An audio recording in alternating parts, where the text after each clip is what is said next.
Hey, what's up everyone, Mikey WF here, and today we're going to be talking about Kingdom Hearts 3. I know I should have did this like a long time ago, because like, Kingdom Hearts 3, oh that's all news. No, it's not, we all still love this game, or at least love the franchise and the news. But anyway, I wanted to wait because I wanted to make sure all my opinions of the game weren't like diluted because the game had just come out, and I wanted to wait till I beat it a second time, and now that I've beaten it on critical mode, I think it's a good time to make this kind of discussion.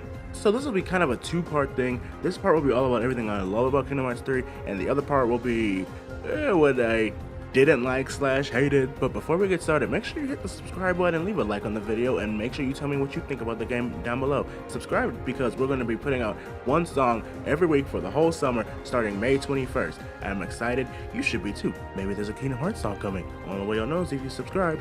Okay, now let's get to the video. So the first thing I want to praise KH3 for is its gameplay and presentation, because this game is as fun as it is gorgeous. Like, I was blown back when we first started this, because I literally just finished like 2 weeks ago point 2, so I was expecting this game to be like jittering around 30 frames a second, but somehow they managed to make it work at 40 something frames on the PS4 Slim. Are you kidding me? That blew my mind, especially because of how big the worlds are now and all the different animations Sora, Donald, and Goofy have, and the partnering Disney characters like Junior Party and stuff. I was just so blown back by how good the game looks and how consistently good it looks, because really the only worlds I feel like drop frames is the Kingdom of Corona. Other than that, it's just when too much on the screen is happening is when the frames will start dropping. And the other point I was making is this game is fun. One thing Kingdom Hearts is extremely consistent with is making sure all their games are fun to play, and this game is no exception. I know an early and maybe still relevant complaint people had was that Sora felt really floaty, but like, I feel like it works for how this game wants you to play, because it's not like Kingdom Hearts 2 where everything is just fluid and fast and stuff. I also really love the Keyblade transformations, and I love the variety of Keyblades we have, despite I only use like the same 3 now, but that's bound to happen when you get used to using certain amounts of stuff, or when you get your favorite Keyblade and stuff, you know?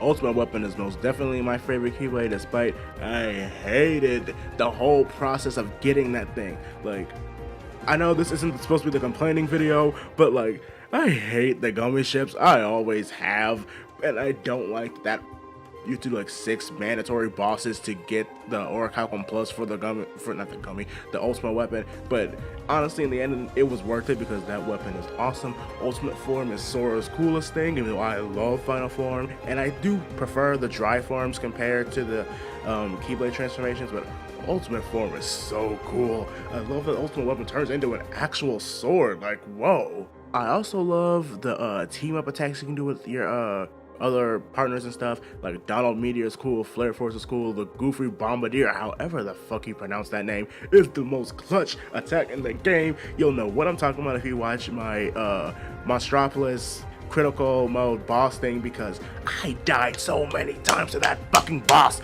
but Goofy saved my ass, and that's in that video. Lord, I was so happy. Now that we're on the topic of characters, another point of mine I was going to make is that I love the characterization of this game. Sora, Donald, and Goofy were done amazingly. Like, I love their dynamic in this. Like, they really hammer home that Goofy is the smart and responsible one of their trio. Donald and Sora really pick on each other throughout the whole game. Their bickering is so cute and funny, and I love it. And like, the writing was super good for it too. Like, it didn't feel cheesy, it didn't feel overdone, it didn't really feel stupid. It felt natural, and I really appreciate that. Axel was another character I really loved in this game. He was so funny, cool as he always is, but I like how they really made him the comic relief character, even though it kinda leads to a bad, well, not really a bad moment, but more like a sad moment later on in the game at the Keyblade Graveyard. So yeah, there's that.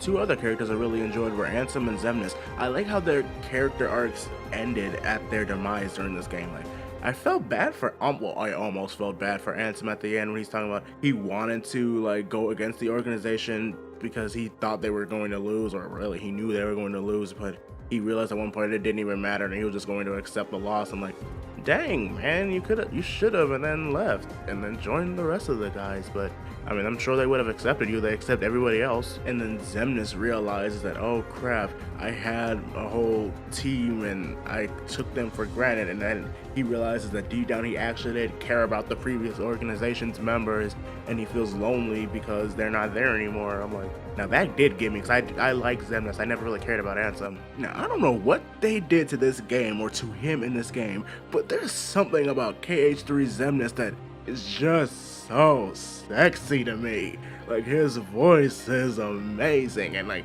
even like every time he came on screen, I figured I saw myself happier than I probably should have been because he's an antagonist. But like, whoa, I don't know what they did, but I'm happy they did it. Like, just give me some big old subwoofers just playing his voice and I will be a very happy Mikey. Okay, we're getting a little bit off topic here. One thing I want to throw in here was that I like Vanitas in this game. Well, kind of, sort of, but like I have some qualms with his voice acting, but we won't get into it in the next video. But like, I like that he said that he is darkness and that's what he is and that's what it's going to be. Maybe he'll continue to be an antagonist in the future, and I like that. So many people in the fandom just want him to be a good guy, be with everybody else.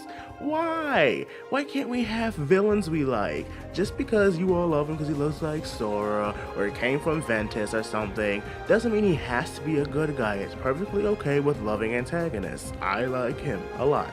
He's very cool. Next thing on the list are probably almost everyone's favorite things, or at least in your top 5, top 3 favorite parts of this game, were the reunions of all our trios. Well, minus Aqua and Ventus' reunion was kind of weird. I was expecting a little more emotion, but we got that later when Terra came back. Well, I was of the opinion that I didn't think Terra deserved to be a good guy again after the stupid shit he went through in Birth by Sleep and Cause. I felt like, well, he doesn't deserve it. Or in my opinion, I didn't think he should have been redeemed. But I'm okay with it. The scene was fine, and I like that he was that heartless, or not really heartless, the Stando all this time. You know, I don't watch JoJo's, I just know about it from memes. But it was a well done, heartfelt reunion, and I enjoyed it. I'm happy Aqua and Ventus have their buddy back. I still don't like him, but if they're happy, that's a good thing for me, okay? Now, the best part of the game was the Sea Salt Trio's reunion, because you all know they're my favorite characters, they're my favorite trio, and that was just everything I could have asked for.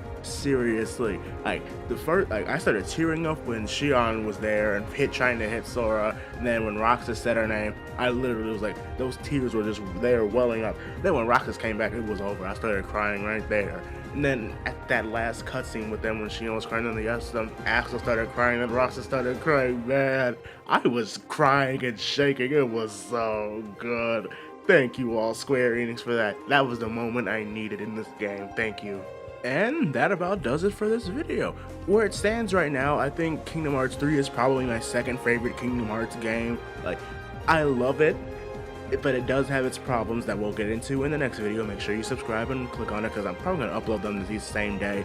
But Kingdom Hearts 2, I still feel like is the better game, but we do have DLC for Kingdom Hearts 3, and that could turn it all around for me. Well, maybe not, because the things that a lot of the issues I have would have to be fixed in a 3.5 final mix thing with how they typically do those by adding in more scenes, but you'll see my issues in the next video. So make sure you watch it. Make sure you leave a like, subscribe, comment, tell me what you love about this game, what you love about Kingdom Hearts in general, and make sure you subscribe because we got songs coming out very soon. I'm Mikey WF, and I'll catch you next time.